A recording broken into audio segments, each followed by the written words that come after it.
Hi, Dr. Zakir Naik. My name is Sinto John. I work for RAK Ceramics as a sales executive. I'm a Christian and a strong believer in Jesus Christ as my God. I am well aware that all Muslims do consider Jesus Christ to a high regard as a prophet. My question is regarding the issue on prohibition of pork in Islam. My first question is, do you consider all the words of Jesus and the miracles performed by Jesus as mentioned in the Bible? And if so, let me explain to you one thing. The premise in which Christians believe that pork or no food is prohibited is from the gospel when Jesus says that whatever comes into you goes out of you, but what comes from your heart is what makes a man pure or impure. So if you consider that, then why do you think, and if you consider Jesus as a prophet, then why do you say that pork is prohibited in Islam? And if not, what do you think Jesus meant by when he said that? Before I answer the question, I'd like to welcome the chairman of the Dubai International Holy Quran Award, Mr. Ibrahim Bumala, and also the deputy chairman, Dr. Saeed, for giving us a wonderful opportunity and making us available this hall till so late also, mashallah. I'd like to thank him, and I pray to Almighty God that He gives more opportunity for people of Dubai to hear such lectures, and so that more and more people get hidayah. And inshallah, the thawab of the people accepting Islam will also go to the Dubai International Quran Award, inshallah. To Dr. Ibrahim Bumala and also to Sheikh Muhammad, inshallah. The brother asked the question that, do I believe in the miracles of Jesus Christ mentioned in the Bible? Brother, I believe whatever is mentioned in the Bible, if it matches with the Quran, I believe in it. If it goes against the Quran, I disbelieve in it. If it does not go against, does not match, it is ambiguous. Whatever is matching with the Quran, I believe in it. As far as the second part of the question is concerned, that you say regarding the prohibition of pork, it has been nullified because Jesus Christ, peace be upon him, says, whatever comes in to you goes out, and main thing is from your heart. How does this nullify? You fail to realize that means you are not reading the Bible. Jesus Christ, peace be upon him, said in the Gospel of Matthew, chapter number 5, verse number 17 to 20, it says, think not that I have come to destroy the law of the prophets. I have come not to destroy but to fulfill. I have come not to destroy but to fulfill. Whosoever shall break one jot or tittle from the law, he will be called least in the kingdom of heaven. That means you cannot break one jot or tittle from the law. That's what Jesus Christ, peace be upon him, said. Now you pick up another verse and says, what comes into you goes out, what is from your heart, you can have pork. Where does it mean you can have pork? You're contradicting your God, Jesus Christ, peace be upon him. It says, think not that I have come to destroy the law of the prophets. I have come not to destroy but to fulfill. Unless the heavens and the earth pass away, not one jot or tittle can pass away from the law until they are fulfilled.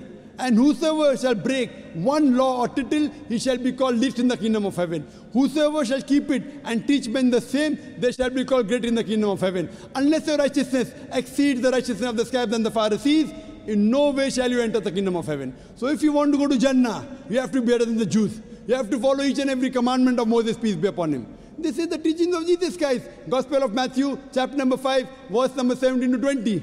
Okay, if that is so, then what do you think he meant when he said that whatever you eat comes in, whatever comes in out and goes out of you, what is from your heart is what decides what is pure or impure? It is simple. What comes in goes out. What's the problem in that? No, whatever you eat goes out.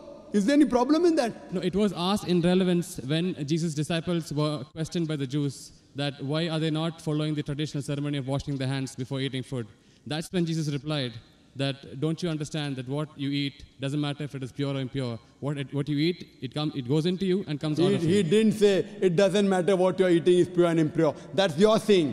It's not mentioned in the Bible that way. No, it is mentioned in the Bible that what you Does it say that whether what you're eating is pure or impure doesn't matter? Does it say that? No, it doesn't say. I'm sorry. So please don't put your words in the Bible, please. Fine. But what I'm quoting is verbatim. Fine. You can check up. I'm quoting from my memory. I don't have the Bible in front of me. But you're saying, you're putting your words into the Bible. No, but he definitely said that what you eat comes out of you. Of course, what you eat has to come out. What you eat has to come out. We are human beings. He wouldn't simply state that for, I don't know, for no man's sake. It is simple. What you eat comes out simple. Your heart means it is from your heart. That means your heart should follow the commandment. No, Because what Jesus he- Christ, peace be upon him, said earlier, don't break one jot or tittle. So if your heart is in it, you will not break a single jot or tittle. Simple explanation. Fine, you but don't he have to was- be a doctor of divinity. He was trying to prove the Jews wrong by saying that it is not important. No, not that- at all. He wasn't trying to do that. That's what you think. That's what the church tells you. It's plain black and white. No, Jesus said you cannot break one jot or tittle from the law. So I'm where is he telling the Jews to break the law of Judaism? He's not telling that. He is not giving any indications for the Jews to break the laws of Judaism. He is telling them to obey it. It is your understanding of the Bible. Nowhere does the Bible say that. He did think that the Jews were not completely obeying the laws. They had- Correct, I agree with you. They were not completely obeying because they did not believe in the fulfillment of the Messiah. Because the Jewish scripture says there's a Messiah to come. We Muslims, we believe in it. The Jews don't believe. So he was trying to explain to them, I am the Messiah. But that doesn't mean he was trying to break the laws of the Jews. He was trying to fulfill. Think not that I have come to destroy the law of the prophets. I have come not to destroy but to fulfill. Simple. I am asking you, do you have pork, brother? I'm sorry? Do you have pork? Yeah, I mean, occasionally. That means you're not a good Christian. You're not a good Christian. Even occasionally you break one law or a tittle, you shall not go to Jannah. Not Quran says that, Bible says that. Even if you have pork and you break one law or a tittle, you shall not go to paradise. You shall not enter eternal life. And you said that you are a practicing Christian. You said you believe Jesus Christ is God. I don't believe Jesus is God, but I follow his teachings. I love him more than you. This is what Jesus said. It's from the heart. This is the explanation of your verse. It's from my heart. I love him. I love Jesus Christ. Peace be upon him. Do you? I don't think so. It is I do. theoretical, not I from do. your heart. Verbally, yes. No, I do very strongly. So if you strongly believe in Jesus Christ, peace be upon him, why are you disobeying him? Why? Why are you disobeying him? I don't think I am disobeying him until now. But I'm quoting you from the Bible, Gospel of Matthew chapter 5 verse 17. Think not I have come to destroy the Okay. law of the prophets. And Okay. I've given you quotation from Leviticus chapter 11 verse 7 to 8, Deuteronomy chapter 14 verse number 8, Book of Isaiah chapter 65 verse number 2 to 5. References. Okay, if that's the case, in the Old Testament it is said that an eye for an eye, a tooth for a tooth. But what does Jesus Christ say? If somebody slaps you, show him the other side. Now isn't that like a defying of the law? No, Isn't it's that not a correction? defined.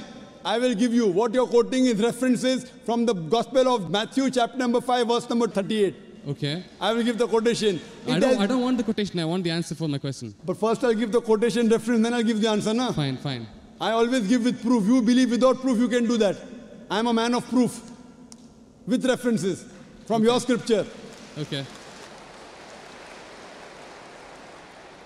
Gospel of Matthew chapter number 5 verse number 38. It has been said of the old times that an eye for an eye and tooth for a tooth. But I say unto you, whosoever takes a shirt, give him the cloak. Whoever walks with you 1 mile, walk with him twain. Whosoever offers you one cheek, offer him the other. That's it. It doesn't mean that he's going against it. But He's is showing there- it has been said of the old times. But those two laws don't correspond. They are totally different. They're totally against each other. But those things, what Jesus Christ, peace be upon him, said, it's trying to get remedy. People misunderstood. They misunderstood the law. An eye for an eye and tooth for a tooth means there should be justice. That doesn't mean someone by mistake, a child is playing cricket, and if the ball hits the eye, that doesn't mean you break his eye. People misunderstood the message. He was correcting it. Same way how you misunderstood the message that Jesus said had pork. Where did he say have pork? It means that people misunderstood. They are following the law by the letter, not by the spirit. What you have to realize that it means that if by mistake someone is playing cricket and suppose the ball hits the eye, that doesn't mean that you have to take the eye of the boy. So you have to follow the law in the spirit. And you have to see the meaning of it. That's important. That's what Jesus Christ, peace be upon him, tried to explain. I'm asking the question, will you follow Jesus Christ, peace be upon law today? If someone slaps you on one cheek, will you offer the other? There are many people waiting in the queue. Will you do that? I'm sorry? There are many people waiting in the queue. Okay. Will you follow Jesus' law? If someone slaps you, will you offer the other? No, but that is wrong then. According to me, it is wrong. According to you, it is correct, na? You believe Jesus Christ is your God, peace be upon him. Yes. If someone slaps you, will you offer the other? So you can come on the stage here. We'll have many people slapping you. I didn't understand actually. It's not clear. That verse of the Bible also says someone slaps you on one cheek, offer the other. Yeah. Do you believe in that law? I do, yes. So if someone slaps you, will you offer the other cheek? Exactly. If I don't, that means I'm disobeying his laws. That's it. Okay, suppose if I tell that from today, everyone will come and hit you on the cheek. Maybe once or twice you'll offer. Will you offer always? Well, that depends on my depth of the faith. I mean, if I'm really strong believer, then I would definitely offer. Is any Christian worth the name born today who will keep on offering his cheek? I have not met anyone. Do you agree that 30,000 people here, 30,000 slaps, will you take? But believe me, there are really true believers who would. I am asking you, will you? Leave us others, will you? I don't know. That means not a believer. That's I what don't we know is realize the it question. is. I don't know is the Therefore, what answer. we realize that every prophet came and for remedy. Today, Muhammad Sallallahu Alaihi Wasallam has come and he said, depending upon the situation, if it's by mistake, an eye for an eye, tooth for a tooth is wrong. If it is required, sometimes you can offer your cheek, but not always. If you offer the cheek, where is justice? If that way someone kills you, you allow them to kill again. Is this justice? It's not justice at all. Depending upon the situation, you have to keep on changing. Therefore, I say that I believe in the teachings of Jesus Christ, peace be upon him, which match with the Quran. If it doesn't match with the Quran, what I say, it's an interpolation, it's a concoction, it's a fabrication. Because everything written in the Bible is not the word of God. According to scholars of Christianity, they say there are many interpolations in the Bible, there are many concoctions, there are many fabrications. According to Christian journals, they say there are 50,000 errors in the Bible. How many? 50,000. So therefore, I don't consider the Bible to be the word of God. There are many unscientific things mentioned in the Bible. If you read the book of Genesis, I can give a lecture only on the contradictions, on unscientific things. I don't consider word of God. Do you consider the Bible to be the word of God? Yes. Okay.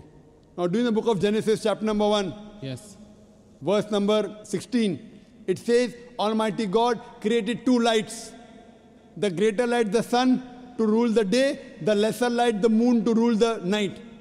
Bible says the light of the moon is its own light. Do you believe in that?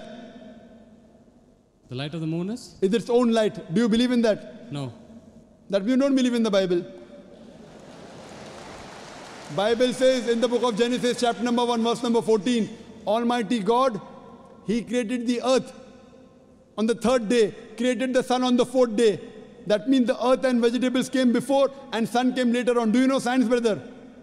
I'm sorry? Do you know science? Yes. The Bible says earth came first and then came sun. Is it correct? I don't know.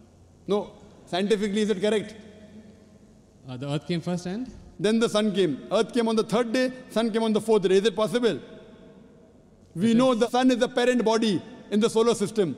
All the planets that revolve around the sun, they are the bodies from the sun. You know the Big Bang? Yes. So it is created simultaneously. But the Bible says earth on the third day, along with vegetables, sun on the fourth day. How can the vegetables survive without sunlight? Is it possible? If God can make it that way, why not? But do you believe in that? See, what God can do, but will God do something which is wrong? Illogical thing God will do. See, reasoning with God, I don't think it is in our scope. It is beyond our scope. It is not in your scope, but in the scope of human beings like me. God has to be logical. You can't be illogical. Then if you say illogical, then you believe every monkey, any stone, any tree is God. But what What our brothers in India do. Everything is God for them. And then you say, don't argue with God. Don't reason with God. So then you start worshipping the stone also. Brother, you can't be illogical. Seek ye the truth shall free you. Thank you. So hope you seek the truth, brother. Sure.